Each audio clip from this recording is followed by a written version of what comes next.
One misconception about my channel is that I am never harsh on Nintendo. I always give Nintendo a pass when it comes to stuff, and I tend to favor Nintendo coverage over PlayStation and Xbox coverage. And maybe I do talk about Nintendo more than the competition on this channel, but that's just because I like the Nintendo Switch a lot. But I definitely don't think I give Nintendo a pass on everything, because one thing I've been pretty vocal about is the Nintendo Switch's online service. Well, the Nintendo Switch's online service has now been around for over 6 months, and I've been seeing a lot of things with it. And honestly, it's time to be real about the Nintendo Switch Online service. Let's be honest, there are problems with this service. There are things that don't seem to be being corrected, and there are things that need to be corrected in order for this service to grow, and in order for this service to actually be something that gamers feel is worthwhile. So that's what I want to talk about in today's video. I want to be real about the Nintendo Switch's online service. So sit back, relax, make sure you subscribe to the channel, and let's talk about the Nintendo Switch Online service and why it's time to be real about it. Hey, RGT85. Hey, Sean. Oh my God, it's Stevie Richards!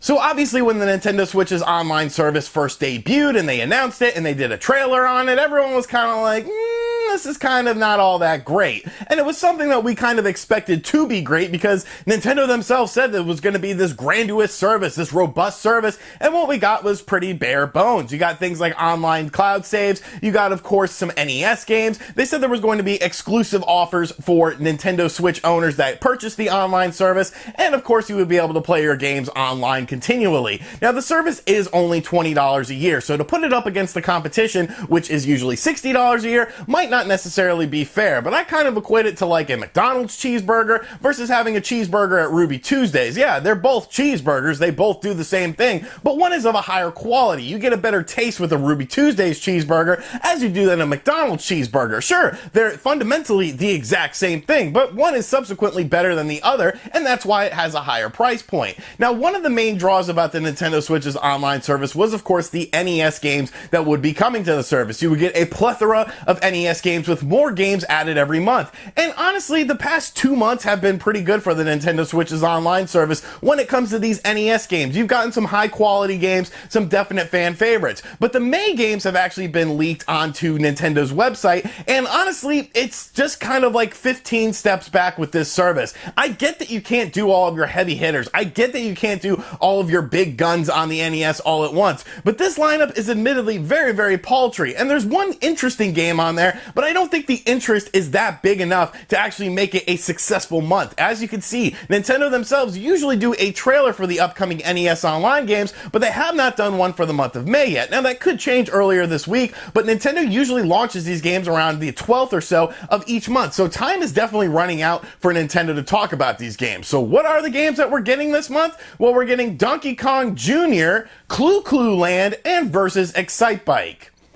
Wow, let me just contain my emotions, let me just contain my excitement, because this is an all-star lineup of games. Now, Donkey Kong Jr. is fine, it's not a game that I really plan on playing, it's not a game I really care about. Same thing with Clu Clu Land, I'm not really a big fan of Clu Clu Land, but I guess Versus Excitebike actually is kind of interesting, because this of course is the Famicom Disk System version of Excitebike. Now, if you don't know what the Famicom Disk System was, basically, the Famicom, which was the Japanese NES system, had a disk system attachment that released for it, and some of the games utilized the extra hardware power that this system had, and of course Versus Excitebike was one of those games. So I guess it's kind of interesting that we're getting Versus Excitebike on the Nintendo Switch's online service, as this was of course a Famicom Disk System game, but this is a game that has released on other Nintendo Virtual Console services before, so it's really not that all exciting. And that's what you're getting this month. And it just is like, you know what?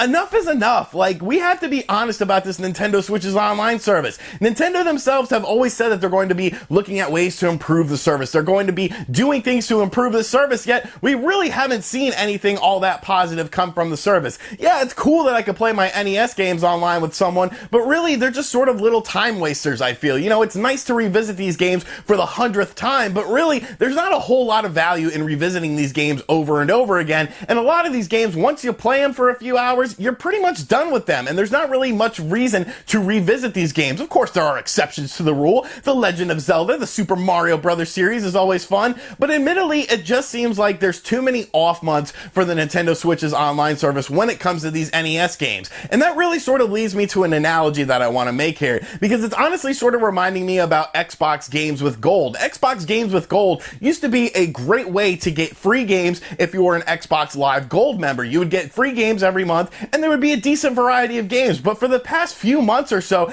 it's been absolutely abysmal. Have you seen the games for Xbox Gold in the month of May? They're atrocious. Like, there's really no interest in any of these games, and they always try to hype it up and get you excited for it, but really, there's just nothing really of great value in this. Maybe the Earth Defense Force game, as I do enjoy the Earth Defense Force series, but really, there's just not a whole hell of a lot to get excited about. But at least Xbox owners have a silver lining with this, because if you're an Xbox One owner, you more than likely have Xbox Game Pass. And Xbox Game Pass, in my opinion, has really superseded the Xbox Games with Gold, because you're getting much better games via the Xbox Game Pass service than you are getting Xbox Games with Gold. It's really, ever since Game Pass was announced and unveiled and came out, Xbox Games with Gold has really been suffering because of that. But I can kind of understand why. They're obviously trying to get more people into Xbox Game Pass than they are Xbox Games with Gold, because obviously you can make two types of money that way. You're getting money from Xbox Live members if they have the service, and then of course you're getting additional money with Xbox Game Pass. But Nintendo doesn't really have that sort of luxury. They don't have a premium service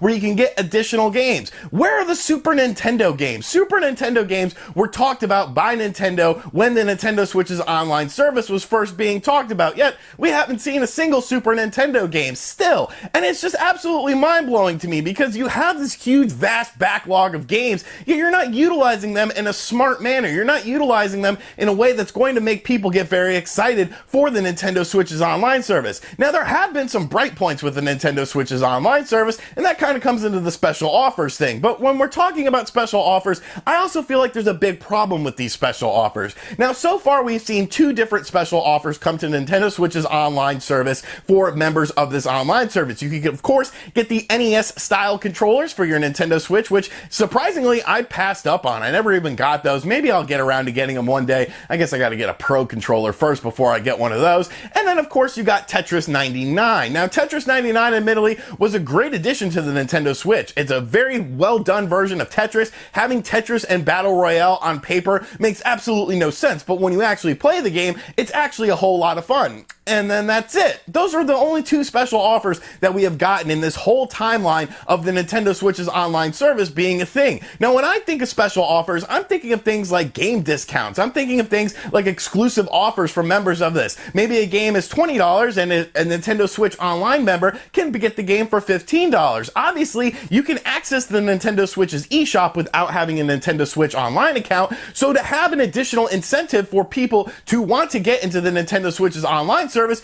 makes sense to me. I would think you would be promoting things like this with additional in-store discounts for eShop titles, yet Nintendo hasn't done anything. They've only done these two separate things. You have this vast backlog of IPs. You have games like Dr. Mario that would be a perfect fit for Nintendo Switch's online service as a free game to download on the service, yet you aren't utilizing it. I guess the real main hope here, the thing that a lot of people are hoping for and hoping to see, especially at E3 2019, is what Nintendo is going to do with the Nintendo Switch Online service. Are they going to introduce a more robust system? There have been rumors coming from Nintendo themselves that it seems like they are looking into the chance of doing an upgraded online service. But that upgraded online service would additionally cost more money, so you would have to have actual incentive in order for people to get into this. And then there's the other side of the coin. We've been hearing so many different rumors about Xbox and Nintendo teaming up with some sort of online thing. You've been seeing it with cross-platform play. Of course, games like Rocket League and Fortnite have cross-platform play across the Xbox and Nintendo Switch. Now you're starting to see Xbox games come to the Nintendo Switch. Of course, we had Cuphead. It looks like Forza Street is also coming to the Nintendo Switch, which is an entry in the Forza series. That, of course, is a first-party Microsoft title. And then, of course, you have the Ori and the Blind Forest rumors that have been very rampant. But it seems like there is an underlying feeling and a lot of rumors coming that Xbox Live could be coming to some capacity on the Nintendo Switch. And it's already sort of in there. When you play Minecraft on your Nintendo Switch, you can actually actually access your Xbox Live account and get things like achievements for the Xbox version of the game while playing it on the Nintendo Switch, which will then go to your gamer score on Xbox. Xbox is obviously wanting to expand Xbox Live, and with this mediocre Nintendo Switch Online service, I hope they are working on something with Xbox. If anything, I hope they're just talking to Xbox about how to improve Nintendo Switch's online service, because let's be real, it's been disappointing. And I'm not trying to be a negative Nancy about Nintendo Switch's online service, because obviously I am a member of the service. Obviously I want to play my Nintendo Switch games online, and obviously I have been looking for increased value in the service that Nintendo is offering, but it just seems like everything is so slow to roll out with this service. E3 2019 is going to be very, very interesting to see if Nintendo comes out with anything for Nintendo Switch's online service, because honestly I feel like it's just needed. Doing things like voice chat through your cell phone when the Nintendo Switch can do voice chat natively through the system just seems silly to me, especially when third-party developers are taking advantage of the in-game voice chat and the in-system voice chat instead of doing things like using the voice chat app, which Nintendo just seems hell-bent on promoting. But really, I just want to see improvements to Nintendo Switch's online service. When you're Nintendo and you have this massive back catalog of games, you have this massive back catalog of IPs, and you have to have some general understanding about why online services work in the current gaming sphere, you have to realize what the competition is doing. You have to realize that maybe you need to put your stuff up to snuff with what the competition is doing. There's nothing wrong with trying to be like the competition, especially if it makes for a better product. And I think the Nintendo Switch online service can be a better product if Nintendo just put some time and effort to it. But really, that's just all I wanted to talk about today, because it's honestly just disappointing to see how the Nintendo Switch's online service has played out so far, but I feel like it can be saved. I feel like Nintendo can actually fix this, but will they fix it? And when will they fix it? That's the real question that remains here. But let me know in the comments section down below what you feel about Nintendo Switch's online service. Do you think you're getting enough bang for your buck for $20 a year? Would you prefer there to be a tiered system where you can get more features and more options by paying more money? Or do you think that Nintendo just needs to try something completely different with their Switch's online service? And as always, guys, thank you for checking out this video. If you're new to the channel, make sure you subscribe and turn on notifications. Check out other videos on the channel. And as always, I'll catch you guys on the next one. Later.